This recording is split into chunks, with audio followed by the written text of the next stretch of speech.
Bulletin में खुशामदीद। सबसे पहले बात करेंगे हुकूमत का 28वीं तरमीम अप्रैल से पहले लाने का ऐलान। बैरिस्टर अकील मलिक कहते हैं कि बजट से पहले तरमीम तैयार करनी है। 28वीं तरमीम का बजट से बराह रास्त ताल्लुक़ है। बल्दियाती हुकूमत से मुतालिक तरमीम नागुज़ीर है। मकामी हुकूमतों को मजबूत करना है। बातचीत का आगाज़ होगा तो 2-4 माह में तरमीम तैयार कर ली जाएगी। MQM के साथ जो तय किया गया है वो बजट से पहले ही करना है। NFC और दीगर इशूज़ पर इत्तेहादी जमातों के साथ मिलकर चलेंगे। बल्दियाती इलेक्शन गैर जमाती नहीं होने चाहिए। चीज तो क्लियर है कि 28वीं अमेंडमेंट आएगी, बिल्कुल आएगी। अभी जो हमने जिस कॉन्वर्सेशन को स्टार्ट किया है ना, वज़ीर आज़म पाकिस्तान ने the floor of the house ये बात की। उन्होंने कहा कि हमारा वादा था MQM से कि हम 140A के ऊपर लोकल गवर्नमेंट या लोकल जो पंजाब गवर्नर रेजोल्यूशन था असेंबली का, बड़ा जबरदस्त कॉम्प्रिहेंसिव, यही बात हम कर रहे हैं। और उस पर हमने कहा कि हमारी और पीपल्स पार्टी की एक ही बात होगी, एक अंडरस्टैंडिंग डेवलप करके तमाम तर मामला लेके आएंगे। मैं समझता हूँ कि इसके साथ NFC, इसके साथ 140A या दीगर जो इश्यूज हैं, इस पर बात होनी चाहिए। ये महीनों की बात है। एक बातचीत का फॉर्मली आगाज होना शुरू हो जाएगा, बजट से पहले ही होनी है, ये तो तय है। उसकी वजह ये है जिस हवाले से भी आगे बढ़ना है, NFC के हवाले से, दीगर इश्यूज, दीगर बजट से स्ट्रेट ताल्लुक है, डायरेक्टली ताल्लुक है। आपके ख्याल में 28वीं अमेंडमेंट अप्रैल से पहले होगी? लाइकली अप्रैल से मार्च में। आपकी 28वीं में अमेंडमेंट के अंदर कोई रेड लाइंस हैं? NFC पे आप कॉम्प्रोमाइज नहीं करेंगे, आप लोकल गवर्नमेंट लाएंगे? आई थिंक NFC की हद तक कह सकते हैं, लोकल गवर्नमेंट कह सकते हैं, क्योंकि लोकल गवर्नमेंट देखें, हमने वादा किया और इस दफा तो बरमला हमने उसका इकरार और इजहार जो फ्लोर ऑफ द हाउस भी किया। काबीना में भी ये बात हुई। 140A के ऊपर लोकल गवर्नमेंट को स्ट्रेंथन करने के अलावा आपके पास कोई और चारा नहीं। NFC के ऊपर वफाक को कमजोर करके सूबों की मजबूती की बात की। मैं तो यही कह रहा हूँ कि गैर जमाती नहीं होने चाहिए। हाँ, अगर किसी ने खुद आजाद हैसियत में लड़ना है, वो बेशक लड़ने का मजाज है। इख्तियारात निचली सतह तक मुंतकिल नहीं किए गए तो नया सूबा नागुज़ीर हो जाएगा। 18वीं तरमीम भी रोल बैक होगी। MQM पाकिस्तान के रहनुमा मुस्तफ़ा कमाल ने खबरदार कर दिया। कहा, हुकूमत ने आइंदा तरमीम में MQM का बिल शामिल करने का वादा किया है। महीनों में इख्तियारात निचली सतह तक मुंतकिल होंगे। पाकिस्तान पीपल्स पार्टी के अपने दोस्तों को कहना चाहता हूँ, हो गया जो होना था। हम तो 70 के इख्तियारात की बात करें, हम तो कश्मीर के इख्तियारात की, आप ही के लोगों के इख्तियार। अभी तो MQM नहीं जीतने जा रही लड़का। आपका मेरे सिंध भर में आपकी हुकूमत है, डिस्ट्रिक्ट गवर्नमेंट भी आपकी होगी। आप इसके चैंपियन बने, जैसे आज आप 18वीं तरमीम के चैंपियन बनते हैं। किसी का नुकसान नहीं है, सबका फायदा। अगर ये बात नहीं सुनते, अगर आपने लोगों को MQM के आईनी तरमीम की हिमायत करके इसको लोगों को इख्तियारात और वसाइल नीचे नहीं दिए, तो सूबा फिर पाकिस्तान में बनेगा नागुज़ीर हो जाएगा। जो है वो 18वीं तरमीम रोल बैक होगी। क्यों? क्योंकि आपने उसकी जड़ें मजबूत नहीं की हैं। 18वीं तरमीम के बाद तो जो 2 पैसे हमें वफाक से हम लड़ झगड़ के ले लेते थे, अब वफाक कहता भाई तुम्हारे हिस्से के सारे पैसे हमने सूबों को दे दिए, जाके अपने सूबे से मांगो। सिंध की तकसीम मुश्किल नहीं, नामुमकिन है। दुनिया की कोई ताकत सिंध को तकसीम नहीं कर सकती। सीनियर वजीर शर्जील मेमन का मुस्तफ़ा कमाल को तुर्की ब तुर्की जवाब। कहा, नए सूबे का शोशा MQM ने मुर्दा सियासत को जिंदा करने के लिए छोड़ा। ये इशू मुत्तहदा के लिए ऑक्सीजन का काम करता है। जिस तरह वो कहते हैं मछली पानी के सिवा रह नहीं सकती, तो MQM इक़्तिदार के बगैर रह नहीं सकती। नए चौंचले जी हम सूबा बना देंगे, हम ये कर देंगे, वो करते हैं। सिंध की तकसीम मुश्किल नहीं, नामुमकिन। सिंध कोई केक नहीं है जिसको आप डिवाइड करके कोई खा सकता है। कोई ताकत दुनिया में ऐसी नहीं है जो सिंध की तकसीम करे। डिवाइड और तकसीम की पॉलिटिक्स अल्ताफ हुसैन ने भी की। अल्ताफ हुसैन उधर क्या शुरू हुआ है, उसके जो फॉलोवर्स हैं सूबों को तोड़ने की बात करें, ये फजूल बातें हैं। MQM की बात को ज़्यादातर एक कान से सुनो, दूसरी कान से निकालो। वो समझते कि ये उनका ऑक्सीजन, लेकिन सूबे की बात में वेरी मच सेंसिटिव। वफाकी दारुल हुकूमत में बल्दियाती इंतखाबात में ताखीर का मामला। इलेक्शन कमीशन ने इस्लामाबाद में बल्दियाती इंतखाबात कराने का ऐलान कर दिया। इस्लामाबाद लोकल गवर्नमेंट एक्ट 2015 में हालिया तरमीम को आइन और कानून से मुतसादिम करार दे दिया। इस्लामाबाद बल्दियाती इलेक्शन से मुतालिक महफूज किया गया फैसला जारी करते हुए ECP का कहना था कि खवातीन समेत मखसूस नशिस्तों पर इंतखाबात सेक्रेटरी लोकल गवर्नमेंट नहीं करवा सकता। इलेक्शन के लिए DRO, RO और दीगर अमला तैनात करना इलेक्शन कमीशन का इख्तियार है। इलेक्शन कमीशन अपने अफसरान, अदलिया या इंतजामिया में से इलेक्शन अमला तैनात करेगा। सेक्रेटरी लोकल गवर्नमेंट सरकारी अफसर की तारीफ पर पूरा नहीं उतरता। इलेक्शन कमीशन ने मुतालिका विंग को बल्दियाती इंतखाबात के शेड्यूल की तैयारी का हुक्म दे दिया। वफाकी हुकूमत ने फिर कराची सरकुरा रेलवे की उम्मीद बंधा दी। वजीर आज़म कहते हैं, यकीन है ये मनसूबा जल्द हकीकत बनेगा। हुकूमत सिंध के साथ मिलकर काम करेंगे। कैंट स्टेशन कराची पर जदीद सहूलतों की फराहमी के इफ्तिताह की तकरीब से खिताब में वज़ीर आज़म ने कहा, एशियाई तरक्याती बैंक $2 अरब का कर्जा मंजूर कर रहा है। कराची से रोहड़ी तक नया जाल बिछेगा। वस्त एशिया में रेलवे निज़ाम के लिए बेपनाह मौक़े हैं। इस्लामाबाद, तेहरान और इस्तांबुल का बेहतरीन रूट है। इसे बहाल करेंगे तो मईशत को 4 चांद लगेंगे। कराची सर्किट लाइन को फ्लैग किया है इंटरनेशनल फोरम पर, मिलकर हम इसको रिवाइव करेंगे। ADB $2 बिलियन के लोन मंजूर कर रही है ताकि वो कराची रोहड़ी तक एक नया जहाज बिछेगा। रेकोडिक से अल्टीमेटली वो कनेक्ट करे।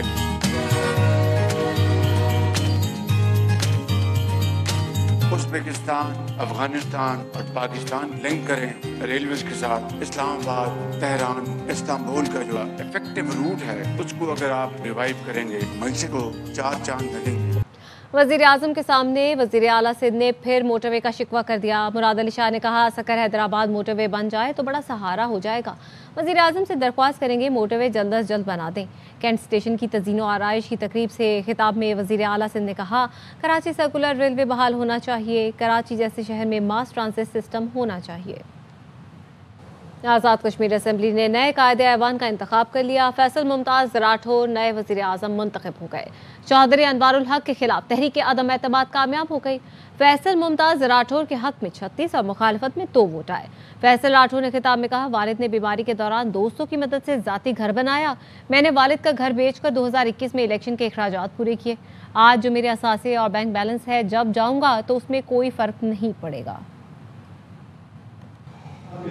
आज़म भी रहे, स्पीकर भी रहे, लेकिन एक अपना जाती मकान जो उन्होंने बनाया बीमारी के दौरान दोस्तों की कंट्रीब्यूशन से, और वो अब उनका जाती मकान मैंने अपने 2021 के इलेक्शन में बेचकर इलेक्शन के अखराजात पूरे किए। आज जो मेरा बैंक अकाउंट है, जो मेरे असासे हैं, आज से 10-15 साल पहले से लेकर और इंशाल्लाह जब यहाँ से जाऊं कभी उसमें कोई फर्क नहीं पड़ेगा।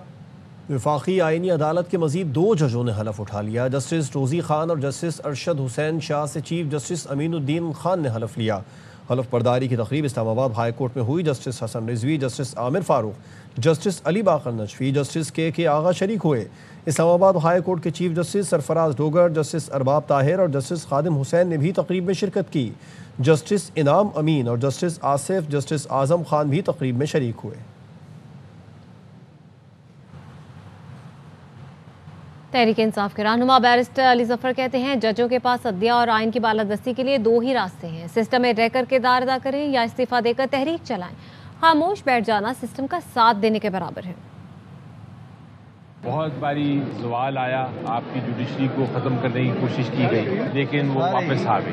2 तरीके होते हैं, एक ये कि आप इस्तीफा दे दें, आप मूवमेंट चलाएं। दूसरा एक और तरीक़ेकार होता है, जिहाद अपनी जो है सिस्टम में रह के करें। चुप करके बैठना एक तरह से आप सारे प्रोसेस का हिस्सा बन जाते हैं। कौम को ये पैगाम देना चाहता हूँ, उतार चढ़ाव होता रहता है, इंशाल्लाह ये चीज़ें दुरुस्त हों। हमास ने गजा में बैनुल-अक़वामी इस्तेहकाम फोर्स की तैनाती को मुस्तरद कर दिया। हमास का ये कहना है कि अमरीकी मुसव्विदा करारदाद गैर मुल्की कंट्रोल के लिए रास्ता हमवार करेगा। करारदाद के तहत गजा की हुकूमत और तामीर नौ गैर मुल्की इदारे के कंट्रोल में चली जाएगी। अमरीकी करारदाद के तहत फ़लस्तीनी खुद मुख्तारी ख़त्म हो जाएगी। बैनुल-अक़वामी इस्तेहकाम फोर्स को तैनात करना गैर मुल्की सरपरस्ती के मुतरादिफ है। अमरीकी मुसव्विदा करारदाद और इसराइली कब्जे की जगह गैर मुल्की सरपरस्ती कायम करेगा। हमास का फ़लस्तीनी इदारों के जरिए इमदाद की फरहमी और अक़वाम मुत्तहिदा की निगरानी पर जोर। हमास का कहना है कि करारदाद अक़वाम मुत्तहिदा के तहत बनानी चाहिए, जिससे जंग बंदी मजबूत हो। शेख हसीना वाजिद को सजाए मौत का हुक्म। बांग्लादेश के इंटरनेशनल क्राइम ट्राइब्यूनल ने साबिक वज़ीर आज़म को इंसानियत के खिलाफ जुराइम के मुर्तकिब करार दे दिया। शरीक जुर्म साबिक वज़ीर दाखिला को भी सजाए मौत का हुक्म सुनाया गया। वादा मुआफ़ गवाह बनने पर IG पुलिस को 5 साल कैद की सज़ा। शेख हसीना और असदुज़्ज़मा की जायदादें जब्त करने का हुक्म। ये international crime tribunal Sheikh Hasina ने अपोजिशन रहनुमाओं को फांसी देने के लिए बनाया था। बांग्लादेश ने भारत से शेख हसीना वाजिद की हवालगी का मुतालबा कर दिया। बांग्लादेश की वजारत खारजा ने कहा है कि भारत फौजदारी तौर पर शेख हसीना वाजिद और साबिक वज़ीर दाखिला असदुज़्ज़मा कमाल को बांग्लादेश के हवाले करे। मुजरिमों को पनाह देना भारत का दोस्ताना इक़दाम नहीं, मुजरिमों को पनाह देना इंसाफ की बेतौक़ीरी है। बांग्लादेश की साबिक वज़ीर आज़म हसीना वाजिद ने अपने खिलाफ फैसलों को जानिबदार और सियासी करार दे दिया। भारत से जारी बयान में कहा, सजाए मौत ऐसे ट्राइब्यूनल ने सुनाई जो गैर मुंतखब हुकूमत की ज़ेर क़यादत कायम किया गया। इसका कोई जमहूरी मैंडेट नहीं। आलमी अदालत में इल्ज़ामात का सामना करने के लिए तैयार हूँ। सियासी मकासद के लिए किए गए फैसले कबूल नहीं करूँगी।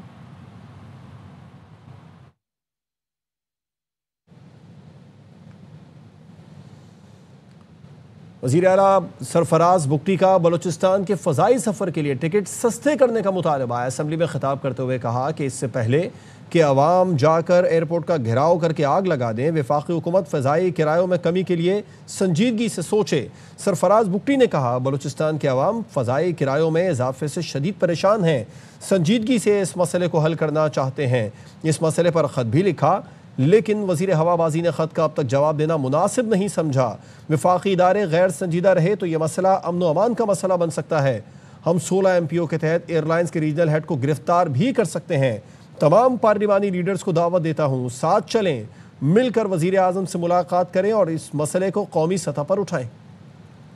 इस्लामाबाद में बस नहीं चलेगा, इन सबको तो पकड़ के हम अंदर कर देंगे। तो बलूचिस्तान के लोगों का मसला है तो हम क्यों ना ये स्टेप उठाएं। जब हम 16 MPO कहते हैं, it is maintenance of public order. Now this is matter of a public order. कल पब्लिक जाके एयरपोर्ट को जला दे, उस पर जाकर एहतजाज करे, तो why not to arrest them before that कि लोग जाके एयरपोर्ट का घेराव कर ले या इनके दफ्तरों का घेराव कर ले। तो I am giving them a warning. NCCI corruption scandal और नाकिस कारकर्दगी में मुलव्वस 9 अफसरान को OST बना दिया गया। मजीद क्या तफसीलात जानेंगे अपने नुमाइंदे जुल्करनैन हैदर से। बताइएगा जुल्करनैन। जी बिल्कुल। Additional director Peshawar Amir Nazir, additional director Quetta Haider Abbas, deputy director Salman Awan को भी OST बना दिया गया है, जबकि रावलपिंडी, गुजरावाला और एबटाबाद में तैनात 4 सब इंस्पेक्टर को भी ओहदे से हटा दिया गया है। इन तमाम अफसरान को क्लोज टू हेडक्वार्टर कर दिया गया है। NCCI हेडक्वार्टर से नोटिफिकेशन भी जारी कर दिया गया है। बहुत शुक्रिया जुल्करनैन। मोटरवे M5 पूछ शरीफ के करीब तेज़ रफ्तार बस ने पुलिस की पेट्रोलिंग कार को टक्कर मार दी। हादसे में मोटरवे पुलिस के 3 एहलकार शहीद हो गए। CCTV फुटेज में देखा जा सकता है कि बस ड्राइवर नींद में था, मुसलसल ऊँघता रहा, झटके खाता रहा, लेकिन ड्राइविंग जारी रखी। 3 एहलकार ड्राइवर की संगीन गफलत की भेंट चढ़ गए। शहीद SI मोहम्मद मुश्ताक, ASI नासिर अब्बास और कांस्टेबल उसामा गुज्जर की मुल्तान पुलिस लाइन्स में नमाज जनाजा अदा कर दी गई। वफाकी वज़ीर अलीम खान समेत आला हुकाम ने शिरकत की। शहीदों को मुकम्मल सरकारी एजाज़ के साथ सुपुर्द खाक कर दिया गया। और कराची में गाड़ी की टक्कर से खातून स्कूटी ड्राइवर जाँ बहक हो गई। सुपर हाईवे दुम्बा गोश्त के करीब कार ने स्कूटी को टक्कर मारी। स्कूटी पर सवार 2 खवातीन पुल से नीचे जा गिरी, एक दम तोड़ गई जबकि दूसरी जख्मी हो गई। लाश और शदीद जख्मी खातून को आबासी शहीद अस्पताल मुंतकिल किया गया। जाँ बहक खातून की शनाख्त सुमेरा के नाम से हुई। दोनों खवातीन स्कूल टीचर हैं। पुलिस हुकाम का कहना है कार के ड्राइवर काशिफ अजीज को गिरफ्तार करके थाने मुंतकिल कर दिया गया है।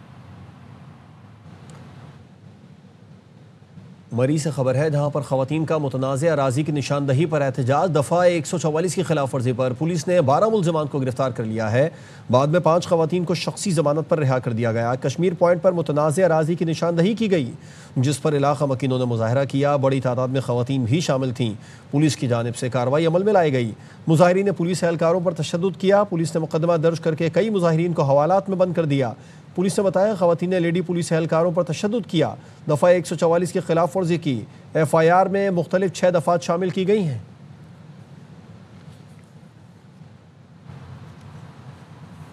सुप्रीम कोर्ट ने वरसा को ताखीर से हक विरासत देने पर दरख्वास्त गुजार आबिद हुसैन पर 5 लाख जुर्माना आयद कर दिया। अदालत ने खवातीन के हक विरासत से मुतालिक केस का फैसला जारी किया। केस की समाअत जस्टिस अता मिनल्ला और जस्टिस इरफान सादत पर मुश्तमिल बेंच ने की थी। 7 सफ़ात पर मुश्तमिल फैसला जस्टिस अता मिनल्ला ने इस्तीफे से काबिल तहरीर किया था। सुप्रीम कोर्ट ने आबिद हुसैन की अपील खारिज करने की सिंध हाई कोर्ट के फैसले को बरकरार रखा। अदालत ने कहा जुर्माने की रकम 7 दिन में रजिस्ट्रार सुप्रीम कोर्ट के पास जमा करवाई जाए। ये रकम वरसा में तकसीम होगी। अदालत ने फैसले में कहा आबिद हुसैन का जायदाद तोहफा होने का दावा साबित न हो सका। विरासत का हक खुदाई हुक्म है। औरतों को हक विरासत से महरूम करना आइन और इस्लाम की तालीमात के मुनाफी है। रियासती जिम्मेदारी है खवातीन को ताखीर, खौफ या तवील अदालती कार्रवाई के बगैर विरासत का हक दिलाए। विरासत से महरूम करने वालों को कानून के तहत जवाबदेह ठहराया जाए। चमन में आवारा कुत्तों के काटने के वाक़यात में इजाफा हो गया है। कुत्ते के काटने से 4 दिनों के दौरान 48 बच्चे जख्मी हो गए। अख्तर गुलफाम की रिपोर्ट देखिए। आवारा कुत्तों के काटने के वाकयात में इजाफा हो गया है। 1 नवंबर से अब तक 120 बच्चे जख्मी हुए हैं। 13 तारीख तक 58 केसेस 58 केसेस रूनुमा हुए थे कुत्ते काटने के, जो कि आज 17 तारीख है ये केसेस वगैरह बढ़ के 102 हो गए हैं। और इस वक्त डिस्ट्रिक्ट चमन में 350 डोजेज हमारे पास एंटी रेबीज की वैक्सीन मौजूद है। और जैसे अगर इसकी कमी हो जाती है फौरी तौर पर हम डीजी हेल्थ ऑफिस को लेटर लिख लेते हैं और डीजी साहब, वजीर सेहत साहब और सेक्रेटरी हेल्थ साहब फौरी तौर पर हमें एंटी रेबीज मुहैया भी कर लेते हैं। DHO डॉक्टर नवीद बादिनी का कहना है कि पिछले 3 दिनों में कुत्ते के काटने के 48 वाकयात हुए हैं। छोटे बच्चों को गलियों में ना छोड़े, खास तौर पर शाम के टाइम जिस वक्त ये आवारा कुत्ते ज्यादा एक्टिव हो जाते हैं और उसी वक्त ही ज्यादातर कुत्ते काटने के वाकयात रूनुमा होते हैं। जिनके पास पालतू कुत्ते हैं उनके घरों में वो उनको भी बांध कर रखा करे, गलियों में उनको ना छोड़ा करें। चमन के गयूर अवाम से ये भी मेरी गुजारिश है कि म्यूनसिपल कमेटी के साथ अपना ताउन करे और जो मुहिम उन्होंने शुरू किया है कुत्ते तलब करने की, उसमें भरपूर उनका साथ दे। म्यूनसिपल कॉर्पोरेशन की तरफ से कुत्ते तलब करने की मुहिम के तहत सैकड़ों आवारा कुत्तों को जहर देकर मारा गया है। Chief officer Hafeez Munir Kurd के मुताबिक मुहिम रवा अब तक भी जारी रहेगी। कैमरामैन अयातुल्ला के साथ अख्तर गुलफाम, ARY न्यूज़, चमन।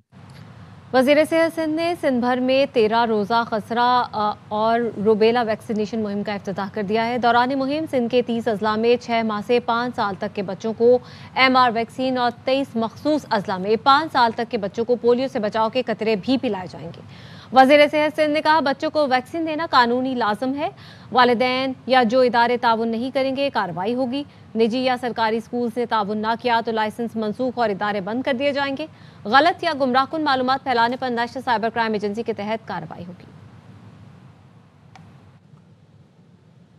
कोयटा में रोजाना 700 किलोमीटर दूर गवादर की ताज़ा मछली मिलना मुमकिन हो गया है। पंजगोर के सिविल इंजीनियर को सूबाई दारुल हुकूमत में पसंदीदा मछली नहीं मिलती थी। अपने और मछली के दूसरे शौकीनों के लिए उसने मछली का कारोबार ही शुरू कर दिया। मंजूर अहमद रिपोर्ट करेंगे। सैयद एहसान शाह का ताल्लुक पंजगूर से है। कोयटा आने पर मकरान के दीगर लोगों की तरह उसे भी गवादर की समंदरी मछली लेने में यहाँ मुश्किल होती थी। सिविल इंजीनियरिंग मुकम्मल करने पर उसे मुलाजमत ना मिली तो उसने इसी मसले का हल निकाला। ना सिर्फ मछली बेचने लगा बल्कि गवादर से बराह रास्त सैकड़ों किलोमीटर दूर यहाँ तक समंदरी ताज़ा मछली पहुँचाने को भी मुमकिन बनाया। हमें बहुत ज़्यादा चैलेंज था हमारे लिए कि हम इन मछलियों को गवादर से किस तरह लाएं, तो हमारे लिए सबसे बड़ा इशू था। फिर इस इशू को हमने रिजॉल्व किया अपने गाड़ियाँ और कुछ दोस्तों के थ्रू और कुछ ट्रांसपोर्टेशन के थ्रू। इस नौजवान ने काम का आगाज स्टॉल लगा कर किया। आइडिया इतना अच्छा था कि चंद माह में कारोबार दुकान मुंतकिल हुआ। अब रोजाना 20 से ज़ायद अक़साम की मछलियाँ पहुँचती हैं। सोशल मीडिया के जरिए सबको आगाह करता है। हमारे कम्युनिटीज़ हैं उनको मैं खुद ही हैंडल करता हूँ उनको, तो उनके थ्रू हमारी जो डेली फ्रेश कैच आती है, स्टॉक आती है, हम उसको डेली वाइज ग्रुप में हम अपलोड कर देते हैं और कस्टमर को पता चल जाता है कि ये मछली आज का आया हुआ है, ये कल का है। गवादरी मछली खाने के शौकीन बिलखुसूस मकरान के लोग बहुत खुश हैं। कहते हैं पहले दोस्त रिश्तेदारों के जरिए मछलियाँ मंगवानी पड़ती थी जिसमें कई दिन लगते थे। हमारी मकरान की मछली अभी हमें कोयटा में मिल रही है। मैं गवादर से, जीवनी से, पसनी से अपने लिए वहाँ पे यार दोस्त उन्हों से मंगवाता था, लेकिन जब से ये लोग आए तो मछली मैं यहीं से ले रहा हूँ। आज भी इनका स्टॉक आया, अनलोड हुआ हमारे सामने, तो मैंने ऑफिस के टाइम को कवर करके आ गया मछली लेने। लोगों की फरमाइश पर मछलियों का सरदार बोर, झींगा, व्हाइट पाम्फलेट जैसी नायाब मछलियाँ भी मंगवा कर लोगों को देता है। लांदी की तरह खुश्क मछली यानी सोरेन गोर भी खुद बनाता है। इस नौजवान की काविशों के बदौलत पहली मर्तबा मकरान की खास सौगात सोरेन गोर अब कोयटा वाले भी खा सकते हैं। कैमरामैन अबीउल्लाह कंदरानी के साथ मंजूर अहमद, ARY न्यूज़, कोयटा। आपको बताएं कि दिल्ली धमाके की तफ्तीश, भारतीय इदारों की नाकामी, गोदी मीडिया की फिर पाकिस्तान के खिलाफ हर्जा से राई। गोदी मीडिया पाकिस्तान पर इल्जाम लगाने के चक्कर में भारतीय सिस्टम का ही मजाक उड़ाने लगा। भारतीय मीडिया के मुताबिक दिल्ली धमाके में डॉक्टर शाहीन शाहिद नामी खातून मुलव्वस हैं। भारतीय मीडिया के मुताबिक डॉक्टर शाहीन शाहिद ने भारत में 3 पासपोर्ट बना रखे थे। एक से ज्यादा पासपोर्ट रखना मुमकिन नहीं। खुद को सुपर पावर कहने वाले भारत का निजाम बेनकाब। भारत का निजाम इतना कमजोर है कि कोई भी 3 पासपोर्ट बना सकता है। सवालात उठ गए। भारतीय मीडिया के मुताबिक डॉक्टर शाहीन के 7 बैंक अकाउंट और 1 करोड़ 55 लाख से ज्यादा ट्रांजैक्शन हुई। क्या भारतीय बैंकिंग निजाम भी इतना कमजोर है कि मुबैना दहशतगर्द खातून ने 7 बैंक अकाउंट बना लिए? 7 बैंक अकाउंट से 1,55,00,000 से ज्यादा ट्रांजैक्शंस हो गई और भारत को पता तक न चला। भारतीय मीडिया का ड्रामा कि डॉक्टर शाहीन ने 3 मुख्तलिफ पासपोर्ट से पाकिस्तान को विजिट किया। भारतीय मीडिया खातून के पाकिस्तान विजिट का दावा तो करता है, लेकिन कोई सबूत पेश ना कर सका। क्या भारतीय इमिग्रेशन को एक ही खातून के 3 मुख्तलिफ पासपोर्ट का इल्म ना हो सका? भारतीय मीडिया कहता है डॉक्टर शाहीन थाईलैंड भी गई, लेकिन पाकिस्तान पर भौंडे इल्जाम धर दिए। यूनिवर्सिटी में एमोनियम नाइट्रेट जमा किया जाता रहा और भारतीय सिक्योरिटी इदारों को खबर तक न हुई। भारत की तमाम कार्रवाइयां गोदी मीडिया की फिल्मी कहानियों पर मबनी होती हैं। पेशा वराना नाअहली फिर बेनकाब हो गई तो दिल्ली धमाके की तफ्तीश, भारतीय इदारों की नाकामी के बाद गोदी मीडिया की फिर पाकिस्तान के खिलाफ हर्जा सराई। गोदी मीडिया पाकिस्तान पर इल्जाम लगाने के चक्कर में भारतीय सिस्टम का ही मजाक उड़ाने लगा। भारतीय मीडिया के मुताबिक दिल्ली धमाके में डॉक्टर शाहीन शाहिद नामी खातून मुलव्वस है। भारतीय मीडिया के मुताबिक डॉक्टर शाहीन शाहिद ने भारत में 3 पासपोर्ट बना रखे हैं। ब्रिगेडियर जनरल हारिस नवाज साहब से भी इस बारे में बात करते हैं। हारिस साहब, बहुत शुक्रिया अपना कीमती वक्त एयरवाई न्यूज़ को देने के लिए। एक मजाक लग रहा है 3 पासपोर्ट भारत में बना लेना, इससे तो बिल्कुल वाज़ेह होता है कि दहशतगर्दों के लिए बड़ा महफूज मुल्क है भारत। देखें, ये टोटल मजाक है। भारत को सब ये प्री प्लान्ड है। ये इसको इन्वॉल्व मेरे ख्याल में इन्होंने खुद शो की है, जबकि इन्होंने दूसरे बंदे को पहले इन्होंने पकड़ लिया था जो इसके साथ शामिल था। बात यह है कि ये खातून के 3 पासपोर्ट वहाँ पर इतनी सख्ती है, इतने आईटी की अपनी का ये जो नारे लगाते हैं, उसके बाद इतने ज़्यादा उसके अकाउंट्स हैं, फिर वो पाकिस्तान भी आती है, वापस भी जाती है। ये सब उसको ये एज ए डबल एजेंट इस्तेमाल कर रहे थे और ये उससे मिल के सिर्फ ये उसको शो किया। आप देखेंगे कुछ अर्से बाद इसका नाम पता नहीं चलेगा, छोड़ भी देंगे, खामोशी हो जाएगी। ये टोटल सिर्फ ये चाहते हैं कि पाकिस्तान को कहीं ना कहीं मुलायम करें, क्योंकि अभी तक वहाँ कुछ कर नहीं सका। एक दफ़ा वहाँ के मीडिया ने भी कुछ इतना ज़्यादा शोर नहीं मचाया, हुकूमत नहीं मचाया। अब ये आहिस्ता आहिस्ता डेवलप करेंगे स्टोरी को और इसको लिंक करेंगे पाकिस्तान के साथ। 3 पासपोर्ट कैसे बन सकते हैं मुझे बताइए? डिजिटल पासपोर्ट हैं और फिंगरप्रिंट्स होते हैं, तो कैसे बन गई? इसका मतलब है, और मुझे ये पता है कि इंटेलिजेंस वो हारिस नवाज साहब वो कोशिश कर रहे हैं। उन्होंने कहा कि जो भारतीय मीडिया है वो ये दावा कर रहा है कि जो 3 पासपोर्ट है इनसे पाकिस्तान का विजिट किया है इन खातून ने। अब एक बार फिर से बात तो कर दी, पाकिस्तान को लेके तो आ गए बीच में, लेकिन सबूत कोई पेश नहीं कर रहे। बिल्कुल, वो सबूत इसलिए कि उनके पास है सबूत, उनके अपने खुद जो मन घड़त सबूत होते हैं, उनकी कोई वो क्रेडिबिलिटी नहीं होती है। और सेकंड ये बात है कि वो पाकिस्तान आती थी, 3 पासपोर्ट किसने बनाए? इन्होंने बनाए।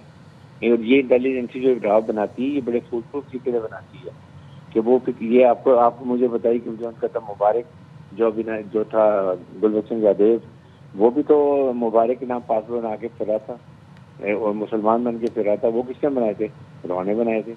इसी तरह इससे पासपोर्ट बनाए हैं 3 पासपोर्ट डिजिटल, खास विद फिंगरप्रिंट, कैसे 3 बन सकते हैं? आप खुद सोचें। ये सब प्लान है और अब ये उठा के उसको वहाँ दिल्ली धमाके में भी इंक्लूड कर दिया है। ये खुद अपना मजाक उड़ाते हैं। दिस शोज इनकी इंटेलिजेंस नहायत ही नकम्मी, अनप्रोफेशनल, अनट्रेंड।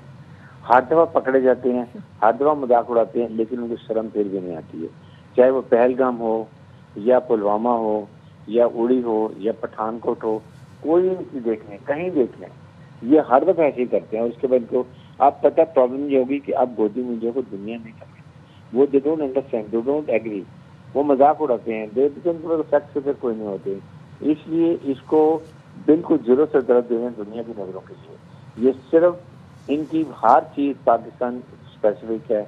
पाकिस्तान को इन्होंने बदनाम करना है, पाकिस्तान को इन्होंने इल्जाम लगाना है, झूठा इल्जाम लगाना है, खुद मुंह काला होना है। इल्जाम तो हारिस नवाज साहब लगा रहे हैं, लेकिन जगनसाई खुद अपनी भारत की हो रही है। 3 पासपोर्ट, सिर्फ 3 पासपोर्ट की बात नहीं है, 7 बैंक अकाउंट भी थे और उनसे करोड़ों की ट्रांजैक्शन भी हुई है। एक बिल्कुल फिल्मी कहानी जैसा लग रहा है, एक मंजर पेश करने की कोशिश की गई है। ये सब प्लान्ड है, let me tell you, there is no doubt about it and I have no doubt.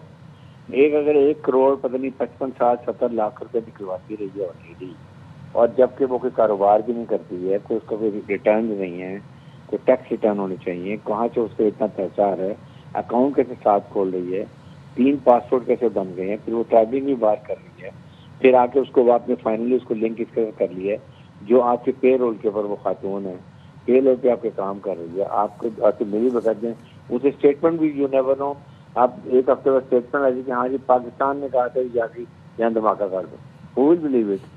ये इनका गोदी मुझे भी नहीं बिलीव करेगा, वो भी छोड़ दिया इनको। अब उनके मीडिया ने भी शोर मचाना छोड़ दिया, इसलिए ये टोटल सही ड्रामा एम्बैरेसिंग, इनकी raw is unprofessional, professional, untrained. इनकी जो आपके सामने इनके चीफ ऑफ डिफेंस स्टाफ ने देख लें क्या स्टेटमेंट अपनी डिफेंस इंडस्ट्री के बारे में क्या बातें की हैं वो पता चल गया। उसने ये देख लिया कि बिजनेसमैन कैसे पैसे बनाते हैं, अरबों रुपये लूटते हैं और उसके बाद कुछ करते भी नहीं है। और फिर 70% कहते हैं कि बाहर से हमने बेसिक चीज़ें बनाई हैं बन के बाहर से आती हैं। अभी तेजा का आपने दुबई शो में देखे, पूरा उनको ऑयल लीक हो गया, जो इतना वहाँ लेके गए हैं, इतनी शर्मिंदगी, इतनी बेइज्जती इनकी हुई है। और देखें हमारे जहाज़ों में क्या वहाँ पर तारीखें हो रही थी, तो सब फर्क बिल्कुल साफ जा रहा है। आई जा रही है। हारिस साहब एक और बात सुनिए जो इस इल्ज़ाम में लगाई गई है, वो ये कहा गया है कि यूनिवर्सिटी में एमोनियम नाइट्रेट जमा कर रही थी ये खातून, और ये सब कुछ होता रहा यूनिवर्सिटी में, वहाँ पर तलबा, असातिज़ा या फिर इदारे जो भी इंतज़ामिया थी वो सब बेखबर रहे। ये यूनिवर्सिटीज़ में, खारजा कॉलेज में ये कुत्तों की तरह हाथी सूंघते थे। इनको एक एक चीज़ का पता चल रहा है, इनको इनका नहीं पता चला कि ये वहाँ पर क्या कर रही है खातून। इसको तो कब से ट्रैक करना चाहिए था, सर्विलेंस की होनी चाहिए। 3 पासपोर्ट, इतने अकाउंट, आज आप पाकिस्तान वाले जो जाते हैं उनको तो वैसे ही चेक करने शुरू कर देते हैं, उनकी सर्विलेंस शुरू कर देते हैं। इसी सर्विलेंस कैसे नहीं हुई है? इसलिए कि इसको उन्होंने कंट्रोल किया हुआ था कि अपनी मर्जी इस्तेमाल कर रहे थे। पाकिस्तान में वो इनकी मर्जी जाती थी, खबरें लेके जाती थी, वहाँ इनका काम करती थी। अभी भी आप देखेंगे एक हफ्ते में इसकी स्टेटमेंट आएगी कि मुझे पाकिस्तान ने ये कहा, मुझे ऐसे कहा गया, मैं यहाँ गई, मुझे उन्होंने कहा ये काम करो, मैं आप काम करके पकड़ी गई हूँ। ये सारी स्टोरी बनाएंगे, इन्होंने तैयारी करके रखी होगी। ये इनको शर्म ही नहीं आती। यकीन करें मैंने ऐसी थर्ड क्लास इंटेलिजेंस ऑर्गेनाइजेशन नहीं देखी है जो हर दफा प्रोटेक्शन होती है। अब तो वहाँ के जर्नलिस्ट, वहाँ के पॉलिटिशियंस, वहाँ के अवाम कहते हैं हाँ जब भी इलेक्शन होगा हमें पता है कि पाकिस्तान के लिए फॉल्स फ्लैग ऑपरेशन होगा, सही ड्रामा होगा और हम इसको नहीं मानते। ये वो ओपनली कह रहे हैं, वो डज दे नीड इट। तो आई थिंक ये इसलिए हमें परेशान होने की जरूरत नहीं है, ये इनका किया दर है और खुद ही शर्मिंदगी को इसलिए। अच्छा हारिस साहब, ये जो नए इल्ज़ामात हैं एक बार फिर से पाकिस्तान को इन्वॉल्व किया जा रहा है इसमें, आप क्या समझते हैं, या क्या ये माहौल बनाने की कोशिश है? एक बार फिर से फॉल्स फ्लैग जैसी गलती, अहमकाना गलती भारत दोबारा कर सकता है 10 मई की हजीमत उठाने के बाद? देखें, the chances are there, let me tell you very frankly, they are planning to do something to prove अपनी पब्लिक के लिए हमने ये कर दिया। लेकिन इनको ये नहीं पता कि पाकिस्तान के field marshal Syed Asim Munir, ASP, हर एक ने अपनी पूरी कॉन्टीजेंसी तैयार की हुई। वी नो कि ये क्या करेंगे, हमें एक खबर होती है। जब जिस जगह से उन्हें जो कुछ करना होगा, वी नो इट। हमारे के हक में यकीन करें, जो भी इनकी मूव होती थी हमें पहले पता होती थी, हमारी इंटेलिजेंस नहीं देता है, इनके एरिया से हमें पता होता था कि आप नेक्स्ट ये करेंगे और उसके लिए हमने पहले तैयारी की होती थी। लाइक वाइज अभी जो भी करेंगे, जिस वक्त करेंगे, वी विल बी रेडी। और उसके बाद जो हमने इनका हाल करने में, जो हमने अपना मैयत लिए में जो हमने कंट्री अपनी बनाई हुई है, वो अब देखेंगे हम इनके इकोनॉमिक लॉस कितना करेंगे और मिलिट्री लॉस कितना करेंगे। जिससे इनकी कमर टूट जाएगी। इनकी इतनी रिफाइनरी बनाएंगे हम, इतनी दवा करेंगे ये अडवानी की और भवानी की, आप देखें इनका क्या हाल होगा। इसलिए मैं आपको कह रहा हूँ कि पाकिस्तान के फील्ड मार्शल ने बड़ी किस्म को वार्निंग की है। इवन जब पाकिस्तान मिलिट्री अकेडमी ट्रेड जब हो रही थी वहाँ पर भी वार्निंग दी है, don't go for miss adventure. आपका इतना नुकसान करेंगे कि आपकी नस्लें याद रखेंगी। DGS ने कहा कि आप बाज आ जाएंगे मिस एडवेंचर से, डोंट गो फॉर एनी इंटरडोर 1, 2, 3। आपके ईस्ट में हम इतना नुकसान करेंगे कि आप इनका देखें, एक एक इंच एरिया इंडिया का, एक एक इंच एरिया हमारी मिसाइल रेंज के अंदर है। And it is conventional range के अंदर, मैं वो नहीं कर स्ट्रेटेजिक रेंज के अंदर। We can play hell out of that. हम साइबर वॉरफेयर में, इलेक्ट्रॉनिक वॉरफेयर में, डिजिटल वॉरफेयर में, हम स्पेस में, everywhere we have for head.